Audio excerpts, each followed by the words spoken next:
Hello friends, good morning, welcome back to our new blog. তো guys, আশা করি তোমরা খুব ভালো আছো আর আমি খুব ভালো আছি। তো চলে আসলাম একটা নতুন ভিডিও নিয়ে।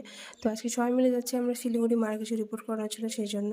আর যাওয়ার পথে এতটা জাম লেগে গেছে, কারণ কি আজকে ছিল জুলুস না কি বলে ভালো মতো জানি না। তো কিছুক্ষণ পর রাস্তা মানে কি খুললো, স্ট্রাইক করা ছিল। তো রাস্তা খোলার পর আমরা গেলাম, দেন রিপোর্ট করালাম। তারপরে চলে গেলাম হোটেলে খেতে। মা সকাল থেকে কিছু খায়নি, খালি পেটে ছিল। তো হোটেলে খাওয়া দাওয়ার পর ও বাবা আর ভাই হলো খাবে না হোটেলে, কারণ কি ওরা নিরামিষ। তো মাকে নিয়ে গেলাম, মা আর আমি খেলাম। তারপরে কিছুক্ষণ রিপোর্ট দিতে একটু দেরি হবে, তাই জন্য মা আমি সবাই মিলে চলে গেলাম হলো সে জংশনে যে প্ল্যাটফর্মটা আছে সেখানে একটু ঘুরতে। তারপরে এখান থেকে ঘুরে টুরে আসলাম। তারপরে দেন রিপোর্ট নিলাম, তারপর বাড়ি। তো গাইস, আজকে ভিডিওটা এইটুকুই। দেখা হচ্ছে নেক্সট ভিডিওতে। প্লিজ ভালো লেগে থাকলে like, comment, share and subscribe করে দিও। আর যারা ফেসবুকে দেখো তারা ফেসবুক পেজটা ফলো করে দিও।